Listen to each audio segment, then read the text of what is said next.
Good morning, everybody. Welcome. Thank you very much for joining us here for what is episode 1 of the Arts and Humanities conversation at the Chinese University of Hong Kong. Today's conversation centers upon the theme of Hong Kong impressions and imaginations, and the art exhibition that is titled Hong Kong Impressions, which is presently held at the Art Museum on the Chinese University campus. Just to briefly introduce myself, I'm Ian Morley. I'm an urban historian who's based here at the Chinese University of Hong Kong. My job today, though, is not to talk about myself, but to rather to perform a small number of roles. So firstly, I'm going to moderate the conversation on Hong Kong impressions. And then shortly in a moment, I'm going to introduce our two conversants. However, before I do this, just a small piece of housekeeping for our attendees. As our two speakers will be in dialogue with each other, please feel free to ask questions. And in order to do that, you can use the Q&A facility here on Zoom. Please make sure your questions are in English, and it will be my job where possible to try and introduce your questions, although I do apologize in advance that if there is a glut of questions that I won't be able to introduce every single question that was put forward.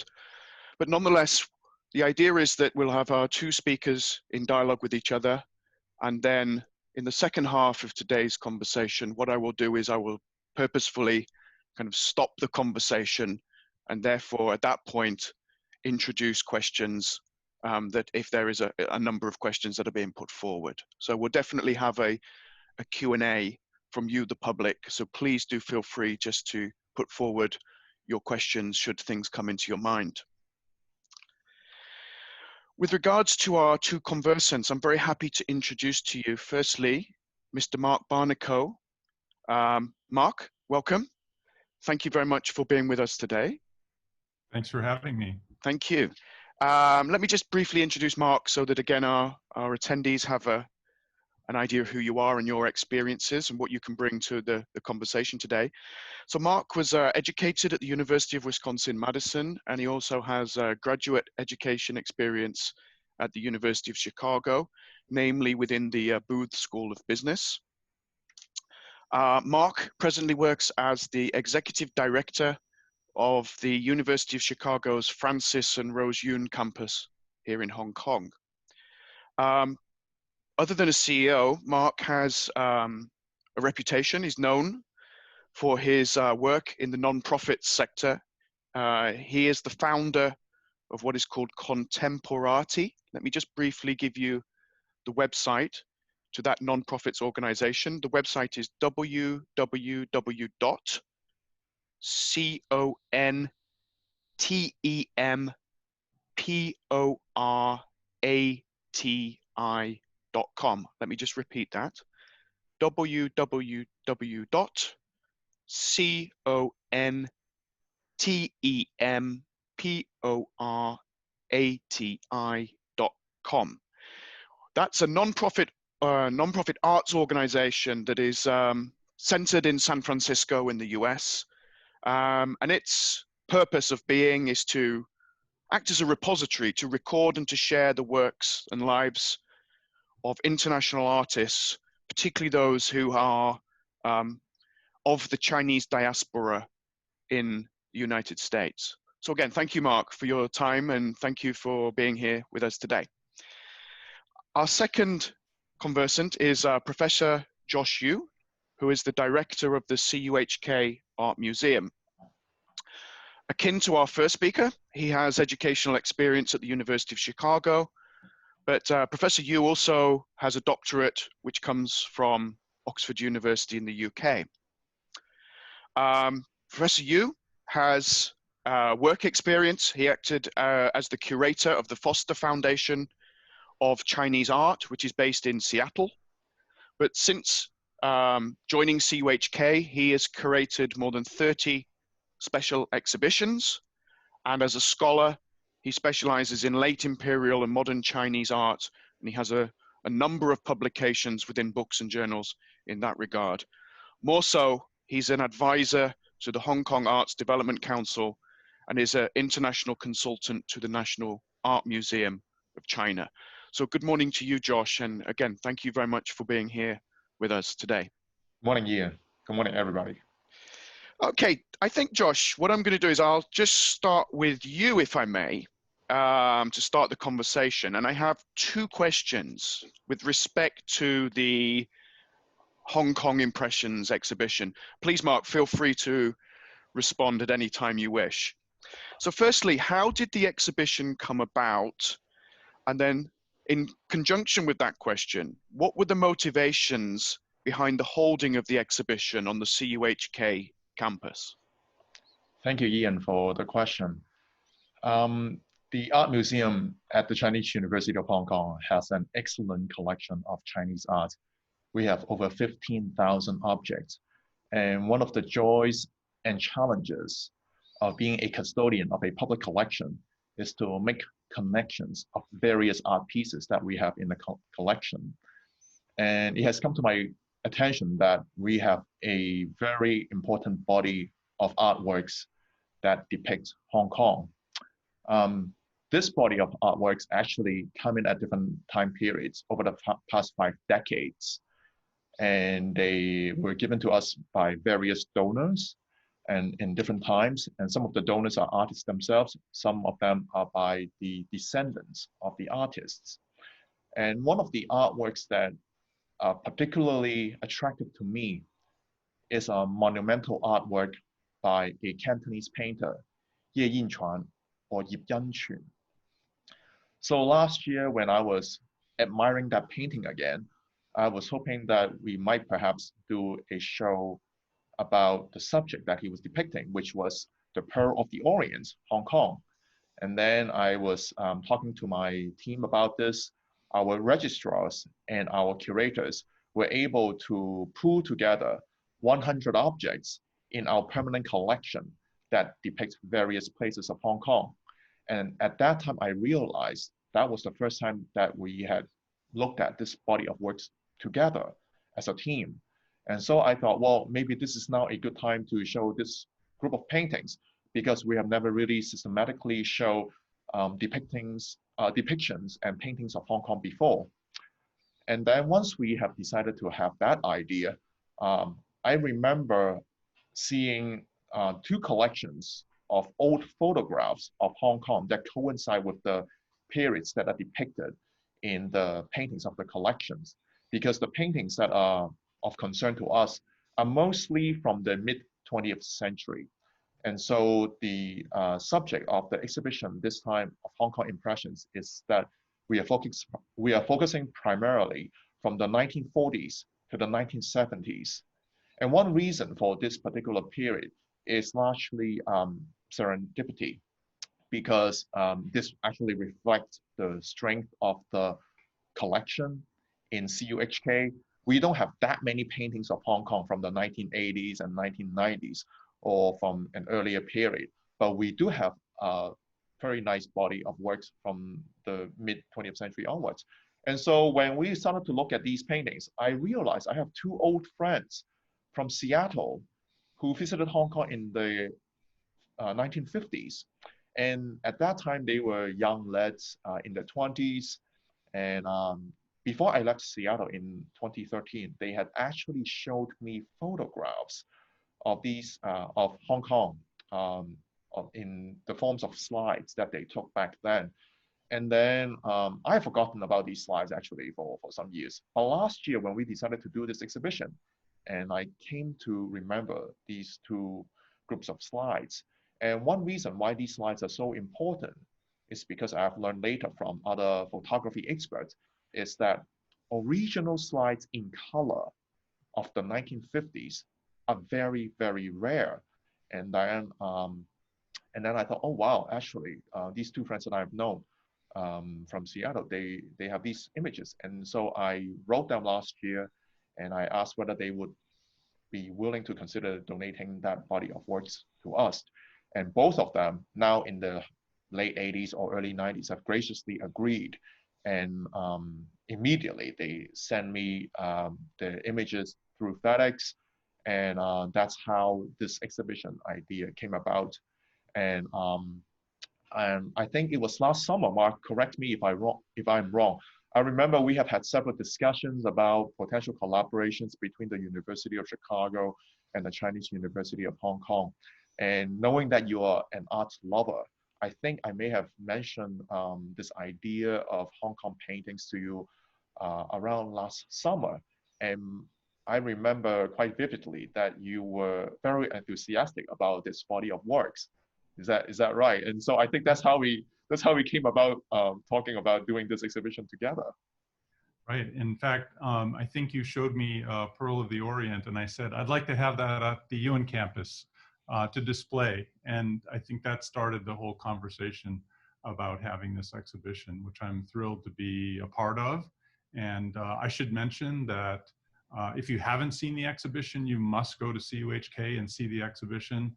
It's fantastic. I've been twice already myself. And also, you know, there is a publication out there of the paintings that are in the exhibition, which I'm sure Josh will talk about a little bit more and show the audience. But it's a great publication, and CUHK has been an incredible partner on this journey. We actually have a few of the paintings from the exhibit as part of this collaboration here on the University of Chicago Francis and Rose UN campus here on Mount Davis. And for those of you that don't know, I won't go into this in too great a detail, but our campus opened in November of 2018. We actually took over an area that became a heritage site and built a new complex, which some of you may have seen. And we'll talk a little bit about heritage as we go through this presentation this morning. But I moved here in July, on July 1st, actually, of 2019 to take on this role. I've been a CEO in Silicon Valley for 20 years before coming to become the executive director of this campus. So when Josh's professor from UChicago named Wu Hong introduced me to Josh, we met and began talking about all the art-related collaborations that we could be doing, and that's really the genesis of this fantastic project. Thank you very much to both of you. I mean, again, for anybody who hasn't yet visited the exhibition, and hopefully you do get the opportunity to do it, or as Josh showed, there is the exhibition book that is well worth publishing, very, very well produced. What is so interesting from when I visited, and again, I'm talking as an urban historian now, was the sense of Hong Kong today is so much about buildings. And we have this issue of, or this impression of Hong Kong as a modern global city because of exactly what it is, a city. But what the collective of the exhibition demonstrates is Hong Kong's place in landscape. There's very much a sense of place in landscape. So again, I wonder if I could just ask you briefly, just to summarize your own impressions, given your own backgrounds within art, as to how you kind of categorize or characterize just the general collection of art that you have for the exhibition. Okay, thank you, Ian. If I may start. The title of this exhibition, called Hong Kong Impressions, is deliberate. We are well aware that this 100 paintings by no means represent the entire history of Hong Kong, or even a small part of it. And many of the works are created by the dozen or so artists that are represented in the show. We are also well aware that this representation is also a fraction of the artistic outputs of the artist of the time. But having said that, we realize that from this whole body of works, there is a wide range of styles and places that are being depicted. And as Ian has said, it seems like a lot of these artists have decided to depict landscapes. And so landscapes feature quite heavily. And this actually has to go back to the history of why artists decided to depict Hong Kong in the first place. And here I am going to, again, promote our catalog for the exhibition again. And this is Labor of Love by a team of scholars. And here I would like to acknowledge the expert help of Professor Patty Chan, who is now a professor at SOAS in London. But prior to her move to London earlier this summer, she was actually a wonderful colleague at the Chinese University of Hong Kong, and she's the guest curator for the exhibition. She has gracefully taken up the writing of the catalog and also serving as the guest curator for the show. So a lot of the things that I will be saying, in the next 40 or so minutes will be derived from this publication, which she greatly attributed to, and that she has also edited. And also we have a contributor to the catalog by Dr. Vivian Ding, who is also on our curatorial team, and the writings by our own curator, Dr. Phil Chan, is his comments will also be, his insights will also be reflected in my remarks in the next 40 or so minutes. But going back to the question about landscapes, in the beginning, I would say that actually not many artists were interested in painting Hong Kong as a place. They saw this as a small town, fishing village. It was really not until the early 20th century when some famous painters, such as Huang Binghong and Zhang Daqian, who visited Hong Kong, and they started to make notes of how beautiful this place is. And then there are some well-known philosophers, such as Hu Shi, who gave a talk at the Hong Kong University in 1935. And he said that Hong Kong is such a beautiful place. It really deserves to be glorified in literature and in artworks. So from then on, I think artists, subconsciously, whether they were directly influenced by him or not, pay attention to our hometown.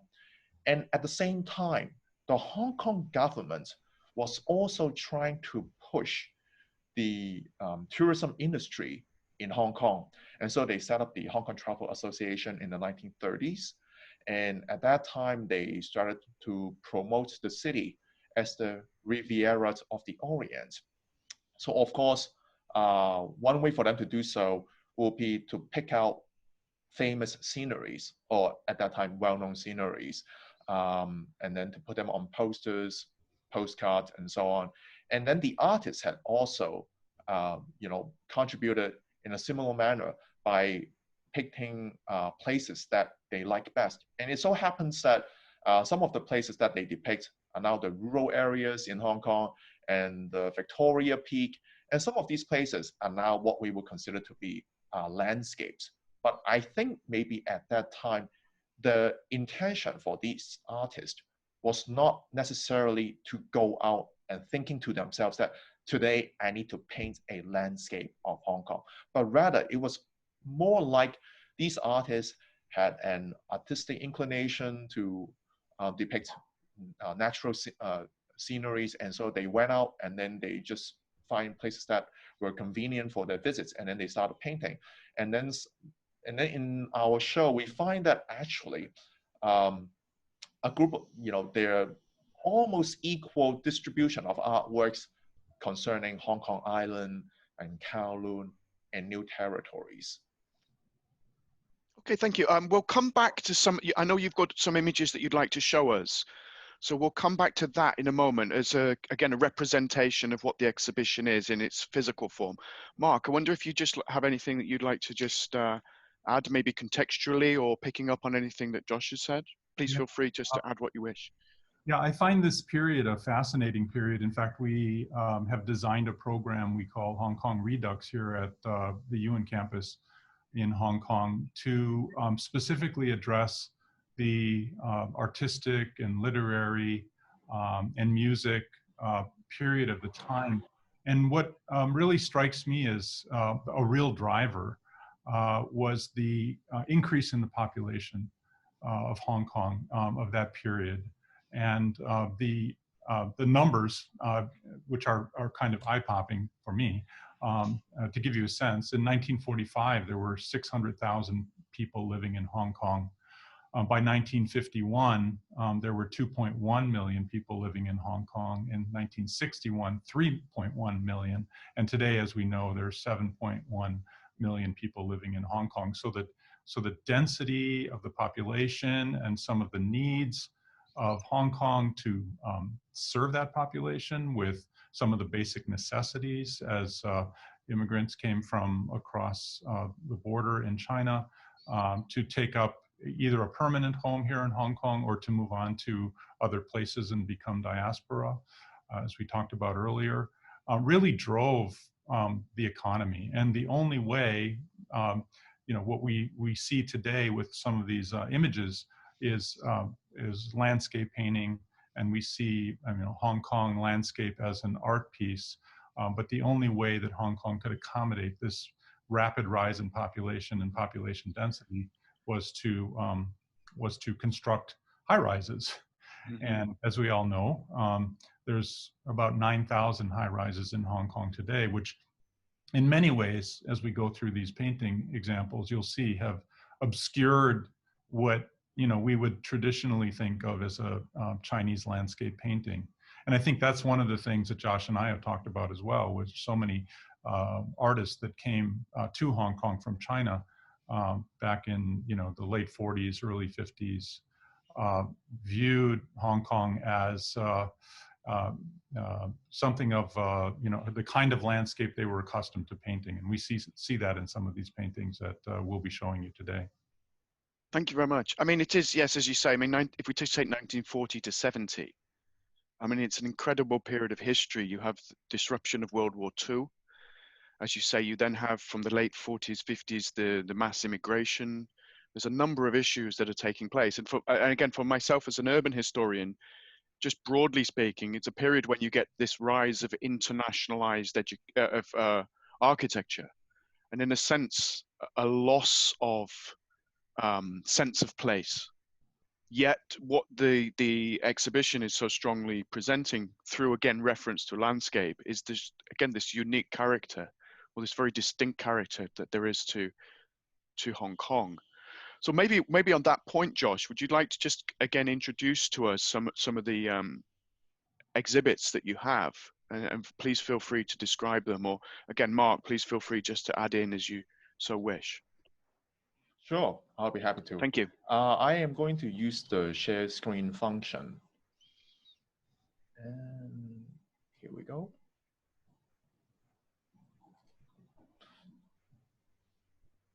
So can you see my screen clearly? Yep. And since you have discussed the point about World War II, I thought I would start with this image. This is an album of 8 leaves by the Cantonese painter, Yip Yan-chun. And here you see there are 8 sites of Hong Kong that are being represented. And some of them would be immediately be recognizable to you. And this is Happy Valley, the race course. And then this is Kowloon City. And this is the Peak Tram. And this is now the Lo Gatto. I forgot the name of it in English, but this is the path on the peak where people can just overlook the Victoria Harbour. And then this is the monastery in Castle Peak. What is so interesting about this particular painting in 1941 was that it was painted a few months before the Japanese occupation. But still, at that time, I would imagine that Hong Kong people are perhaps quite anxious of how the war was going on. But still, from this image, you can still sense that the artist had a pretty positive perspective about Hong Kong. And it is very interesting that in selecting the 8 places that he wanted to paint to represent Hong Kong, he would pick out some of these places that consist of modern constructions, such as the Peak Tram and then the Happy Valley race course, because even back in the 1930s and 1940s, in the travel literature, people did not necessarily named the race course as among the most important scenic spots of Hong Kong. So this represents a very subjective view of what stood out for some of these painters. And Ian, can you remind me what was your question again? I feel like I may have distracted myself. I'm just getting the notion of the sense of place and how, again, in this era of change, of disruption and evolution, and in a sense, this kind of modernization, which is so internationalized, at least architecturally, what you have is this counter through the art, which is very much drawing upon the distinctiveness of the local geography or the local landscape. And I'm just, again, trying to get the point. How did the artists, in a sense, try to draw that through?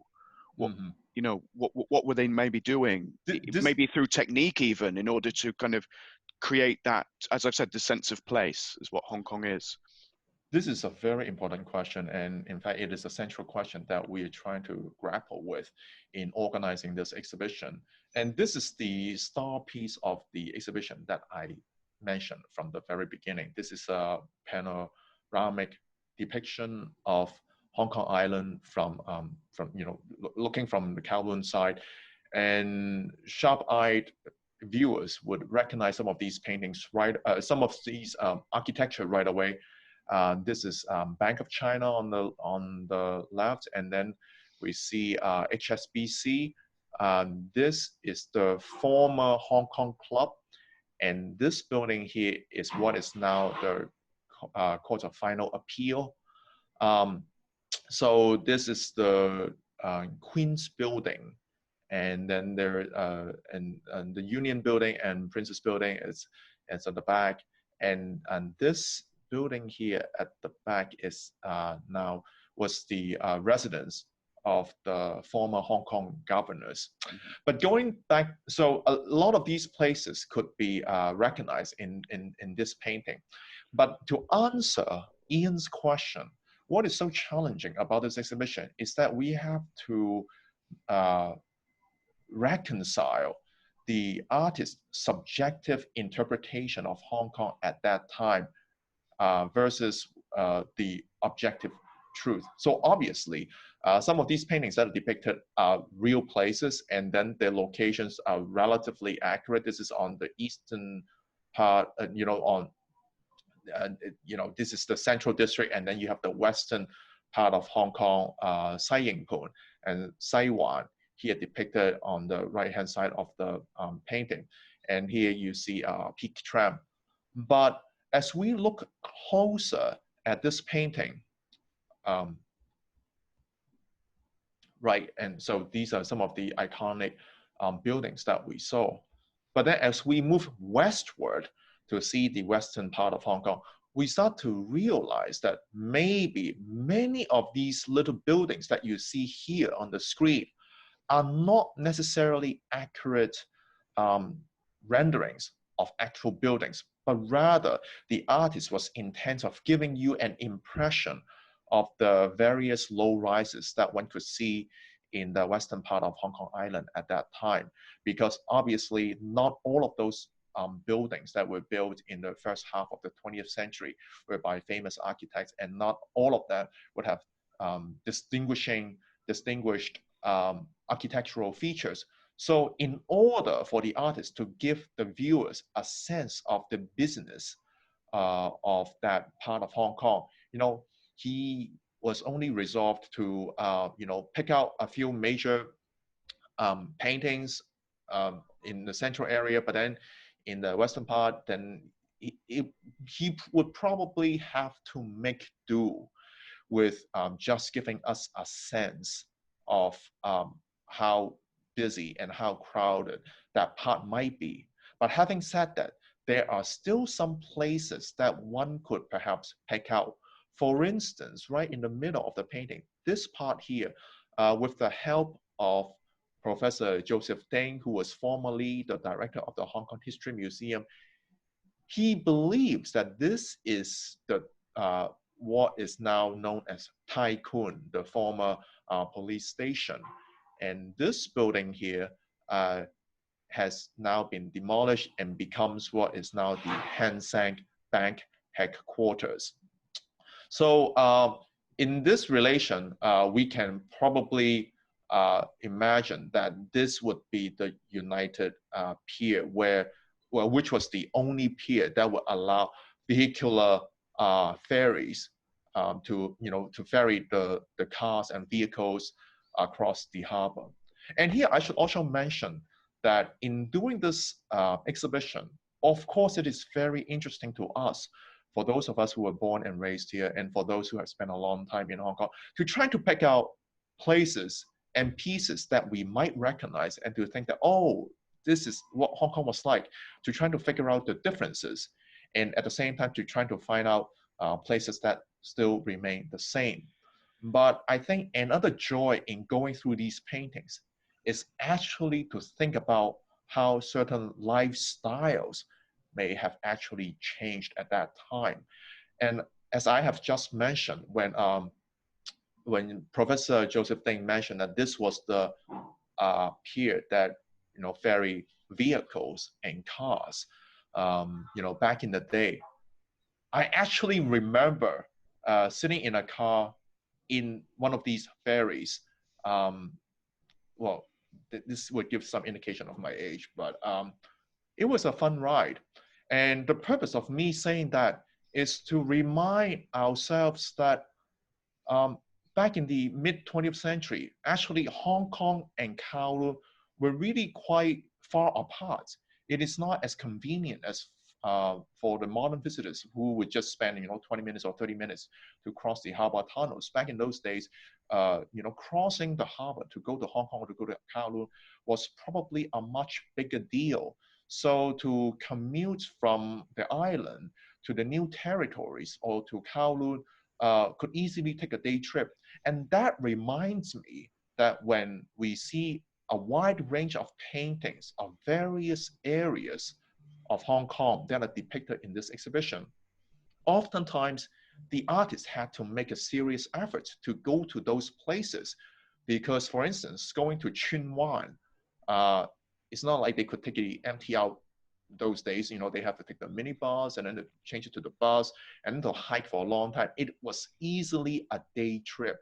So for them, the exercise of painting outdoors, taking sketches, it was for them not necessarily primarily a painterly event, but for them it might have been an actual outing that turned into an artistic event later on.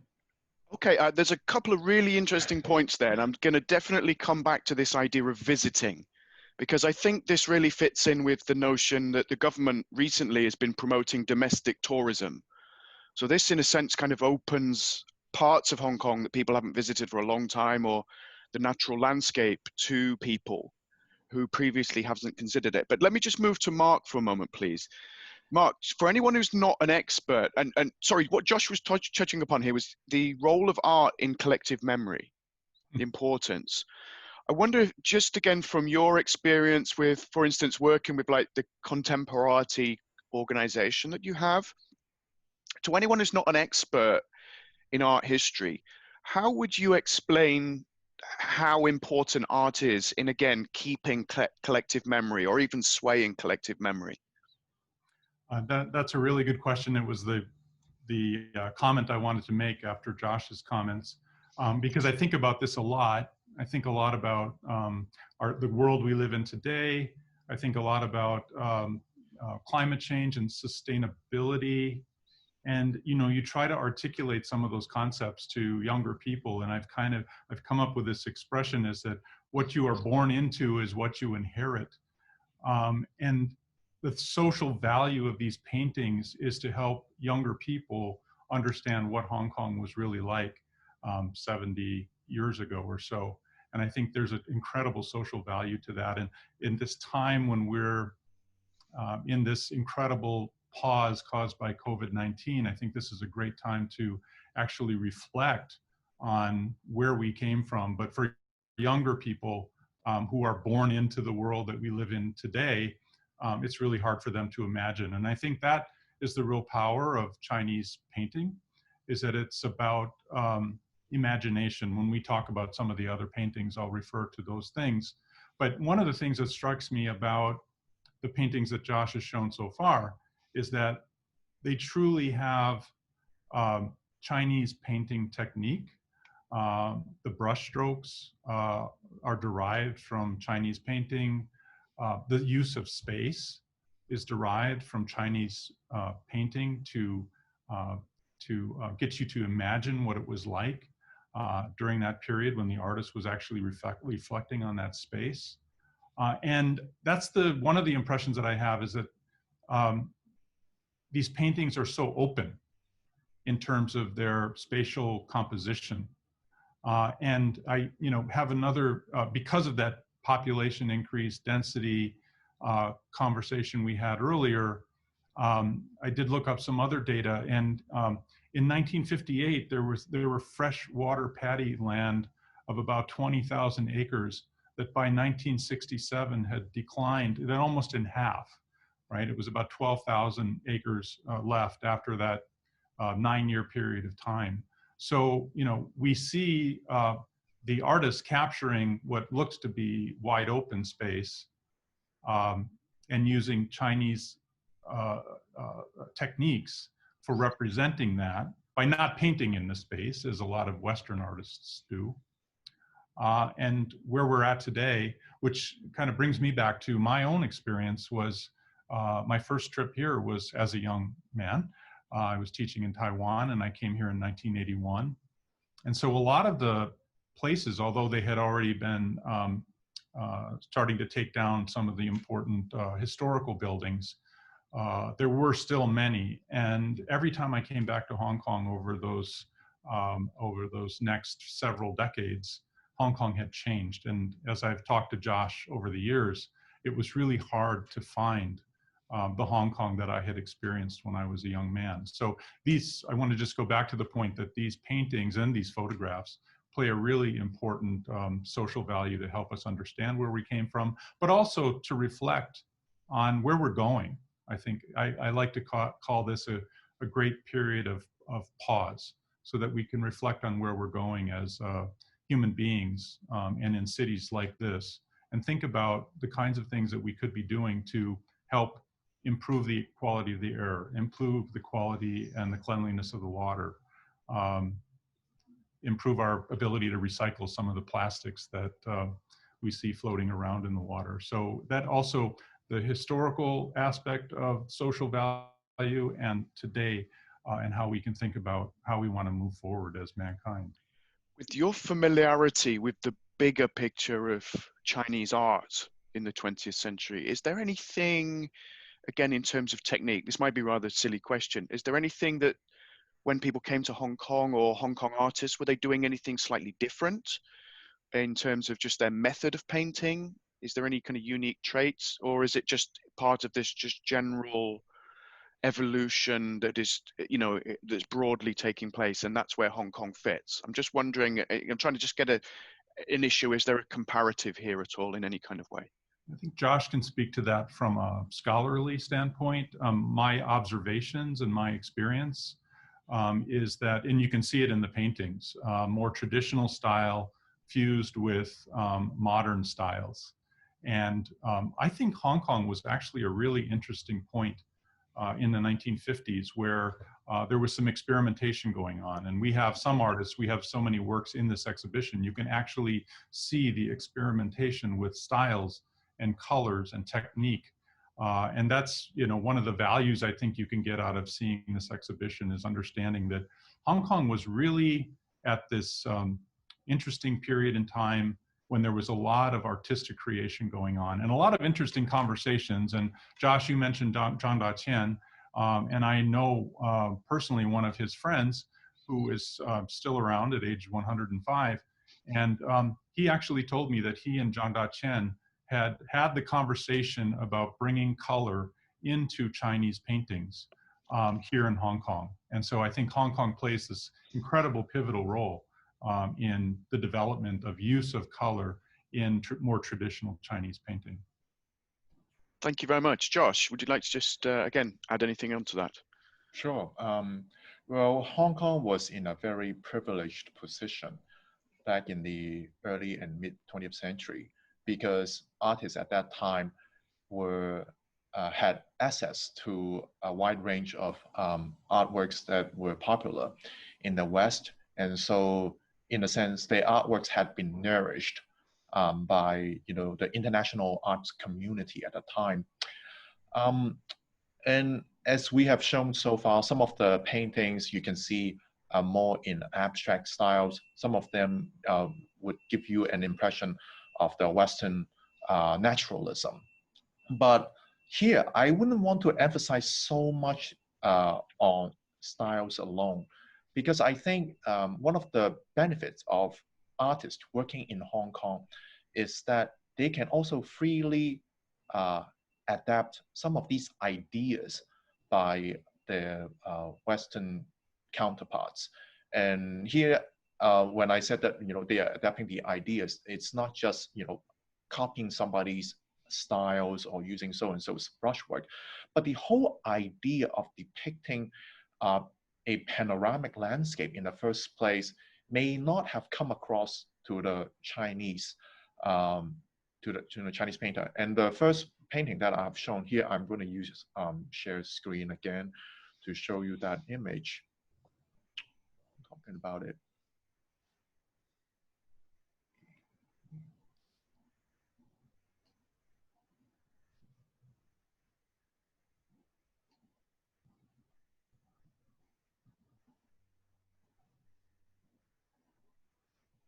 Oops.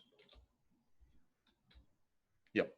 And this image, now the brushwork is reminiscent of traditional Chinese painting, and you can see in the use of the blue and green color, these kind of texture strokes in rendering the texture of the mountains. It's very much like a classical Chinese landscape painting.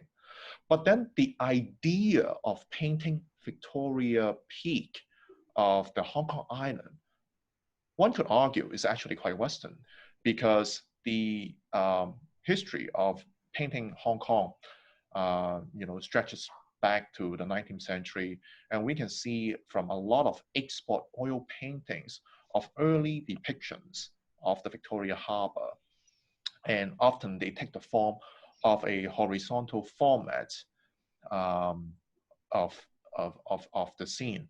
And it seems to me that Yip Yen-chun would not have painted this painting had he not seen those export oil paintings. So what he had done here is that he had appropriated the Western formats of oil painting, especially in the horizontal format, and then transformed it into a Chinese landscape.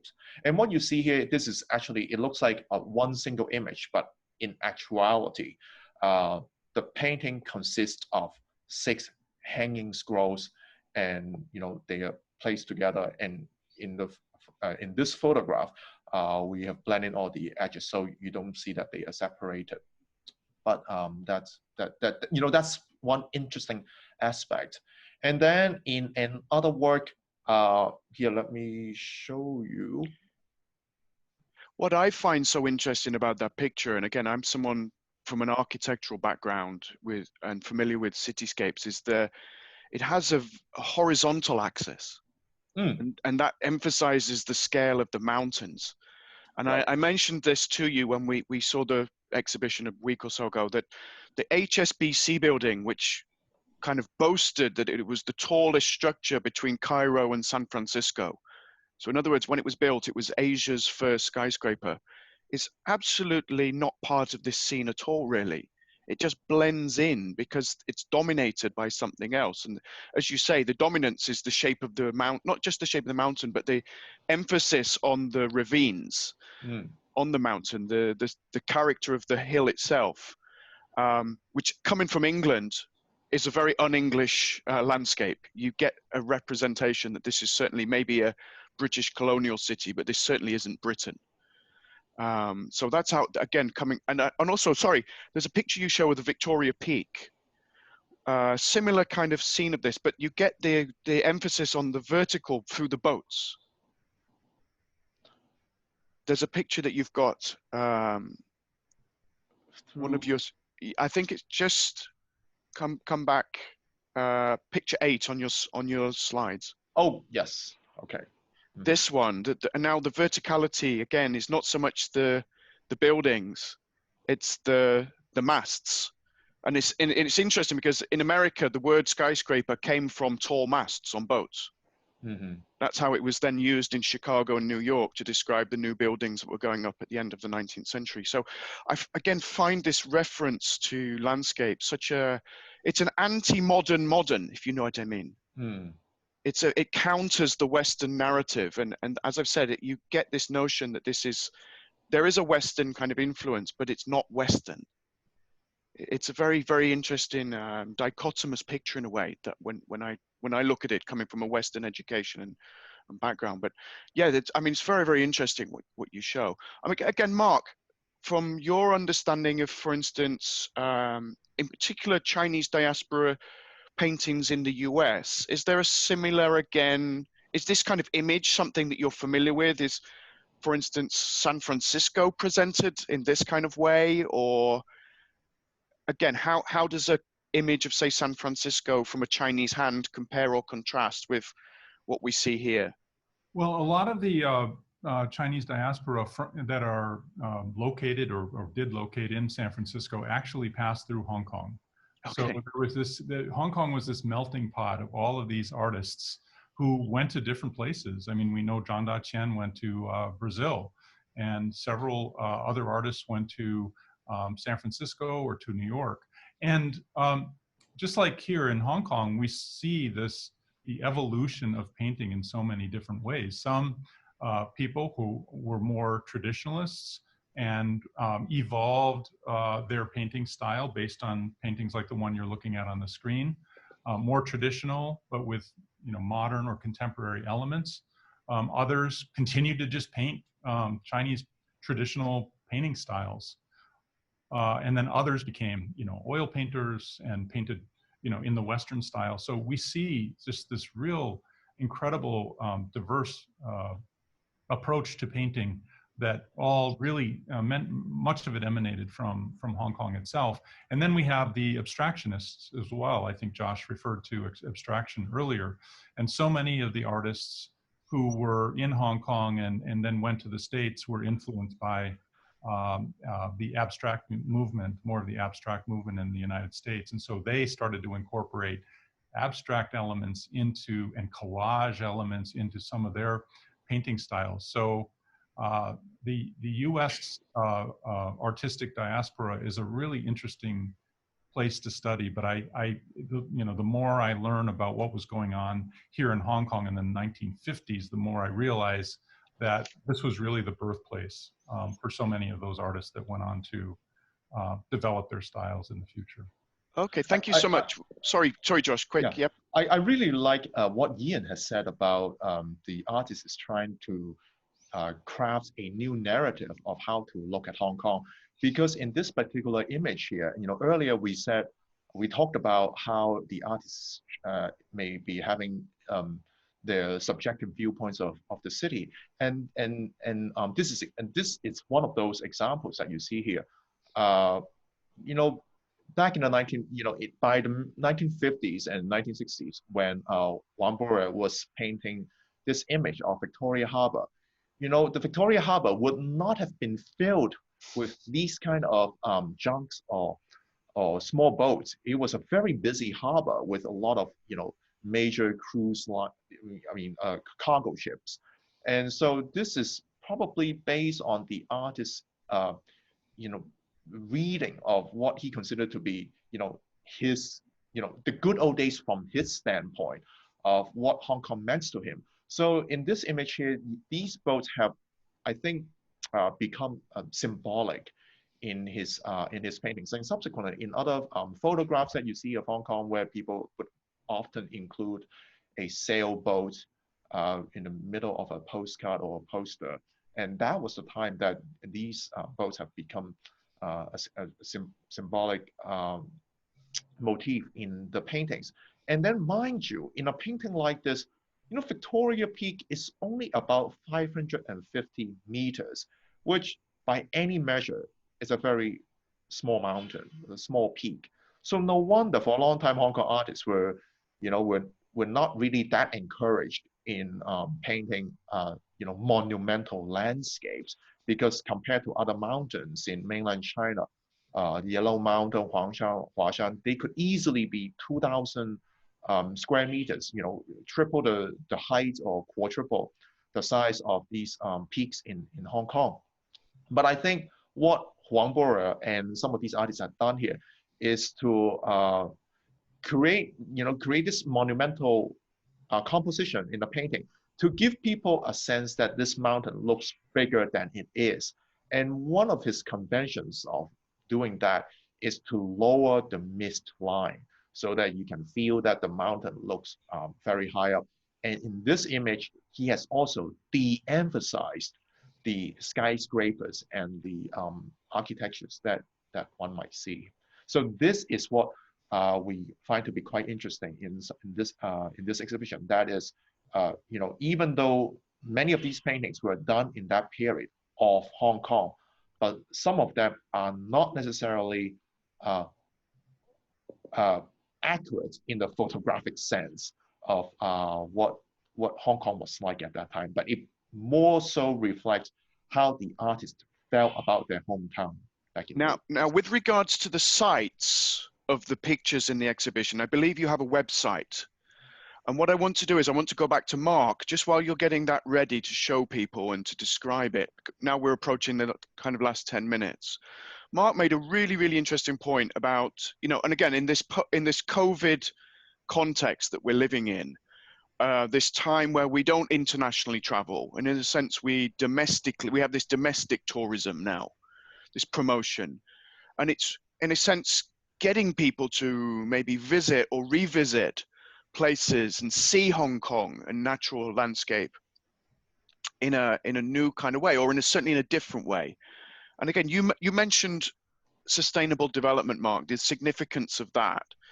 Do you see any kind of movements, any increased advocacy at the moment, and then the role that art can play maybe in this process?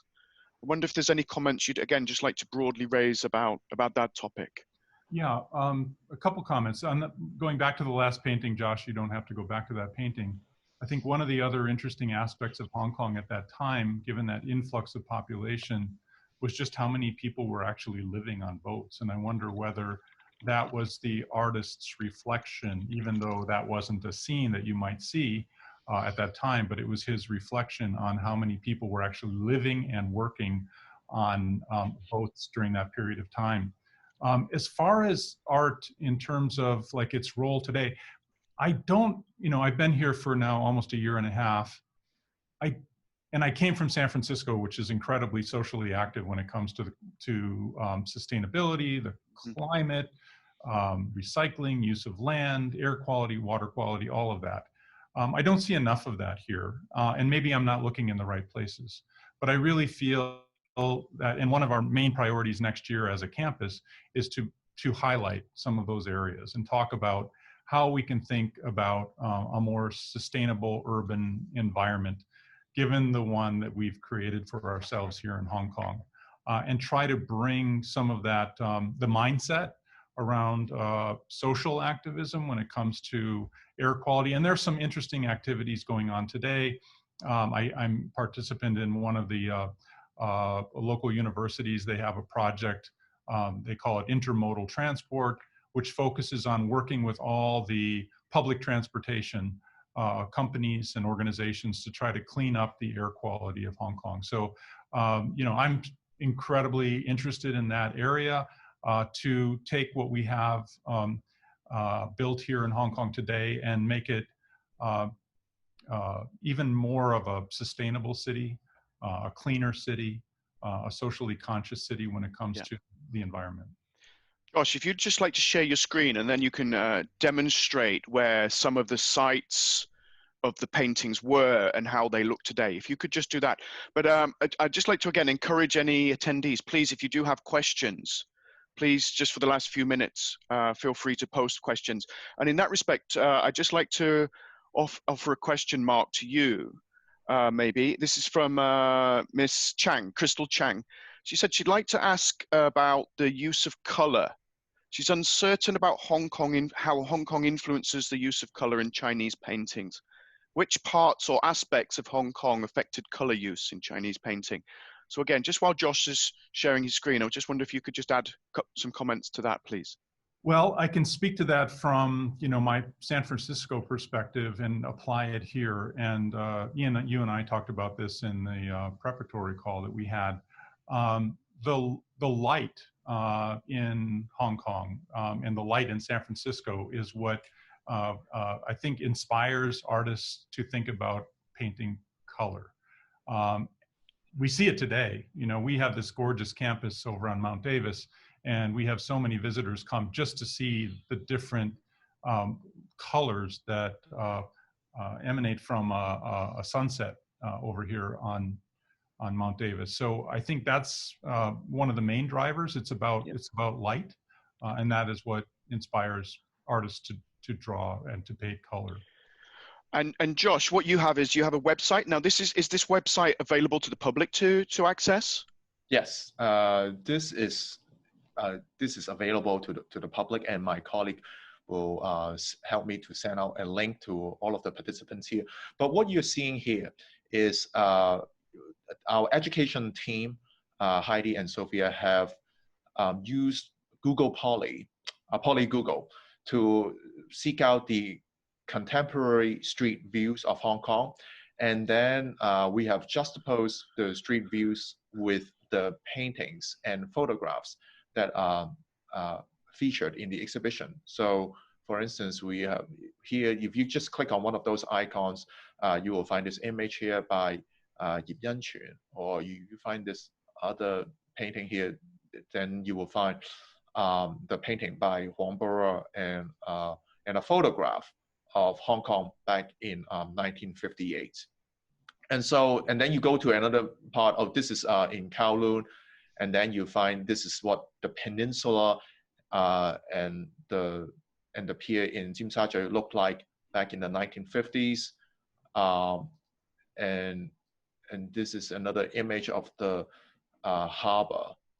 And this image here is, you know, so in some of these earlier images, we can clearly see how much Hong Kong has changed. And here I want to, you know, call your attention to the point that Ian has made earlier, how in the earlier depiction of Yip Yan-chun, how the landscape has dwarfed the buildings. But then nowadays, if we look at Hong Kong here, it is incredible how much has changed. And if we just look at the old building of the Bank of China building that is still somewhere around here, it is nowhere close to being one of the highest buildings on Hong Kong Island. And nowadays, it seems almost as though the architecture may getting close to overtaking these mountains as far as the skyline is. And I think that feeds back into Mark's really important point about the issue of, you know, what sustainability is, people's awareness of landscape maybe. Obviously, culture plays an important role, but just generic awareness of landscape sometimes in Hong Kong is so swallowed by buildings.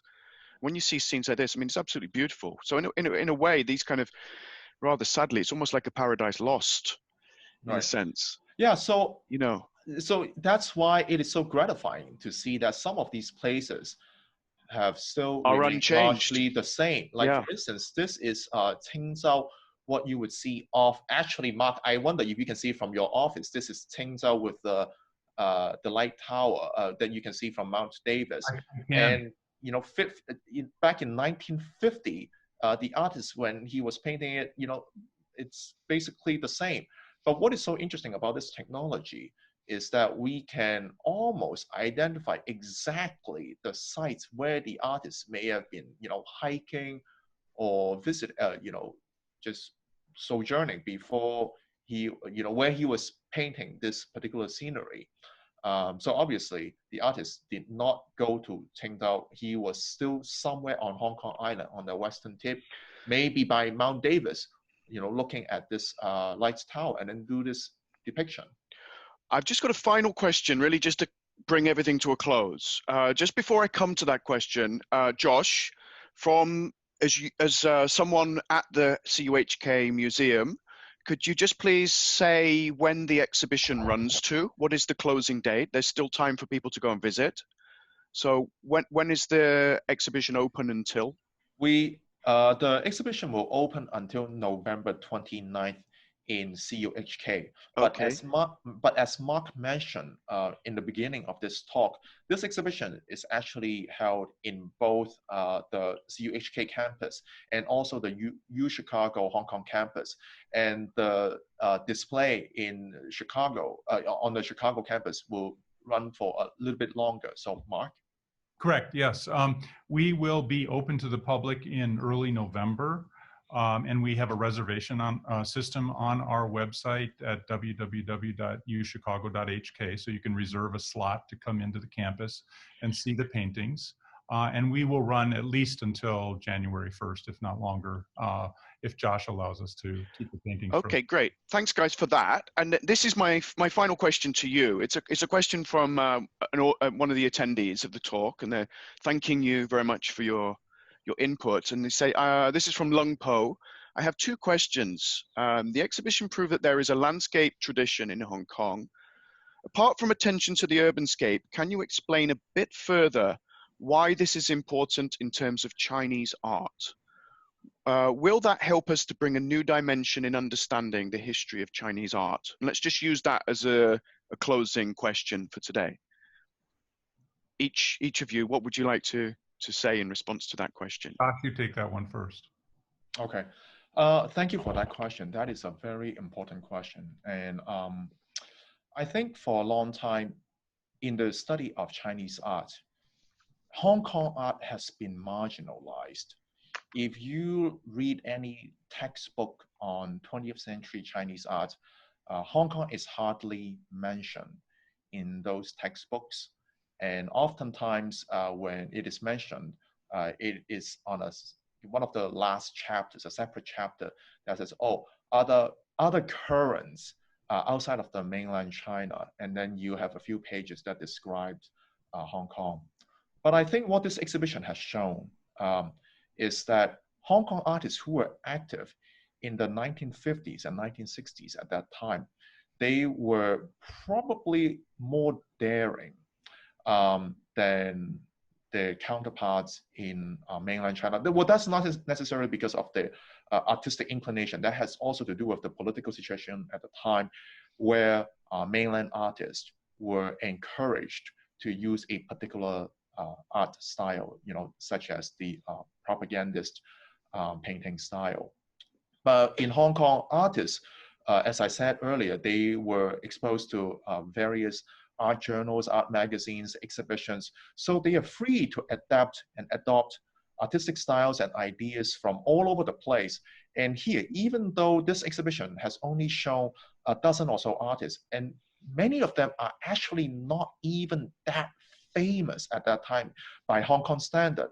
But even so, we can still see this wide range of styles that they have experimented in depicting our hometown. So for a single painter such as Yip Yunchin alone, we can see that there are at least 4 styles that he was experimenting with in depicting, known and less familiar sceneries. So I think in that regard, Hong Kong plays a very important role in showing how during the mid-20th century, artists were already, very keen on this broad experimentation.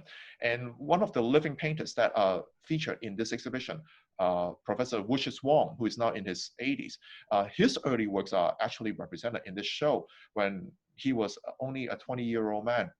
And more of his works are actually on the Chicago campus. And you can see that the works that he had done in the 1950s are nowhere close to what he was doing during his so-called mature period in the 1980s and 1990s. So I think it is this flowering of experimentation and styles that characterized Hong Kong. And that, I think, could be considered a main contribution to Chinese art at that time. Thank you so much, Mark. Please. Again, I think Hong Kong and its role in the evolution of Chinese art and art in general has been marginalized. And I think this exhibition is really a first step in helping bring out, accentuate, emphasize how important Hong Kong was in terms of the new innovative directions that artists took, whether they stayed in Hong Kong or whether they moved to other parts of the world. You know, when I look at art, I look for innovation. And because I come from Silicon Valley, it's all about innovation. And I do believe, and I think we need to emphasize how important Hong Kong at that time was in terms of the innovative spirit, the creative spirit, the freedom of expression of those artists at that time. Well, look, guys, thank you so much. So, Mark Barnekow from the University of Chicago, thank you very much for your input, your time. My pleasure. Thank you. And Professor Yu from the Art Museum at CUHK, thank you so much for introducing the exhibition and again explaining. And together, I hope our attendees have got some context, not just of what the exhibition is per se, but again, where the artists were coming from and the tradition which they represent. And as Mark's just emphasized, well, both of you have emphasized how propelling it was in terms of pushing Chinese art forward. So thank you for enlightening us with respect to that topic. So thank you very much. Our attendees, thank you for your questions. Thank you very much for your attendance. Have a very nice long weekend. Stay well, be safe, take care of yourself. Once again, thank you. And I'm sure the Chinese University will in the near future give you more information about the conversation series as it unfolds. So thank you again for attending our talk today. Take care. Have a very nice weekend. Thank you. Thank you. Thank you. Goodbye. Bye. Thank you. Bye-bye.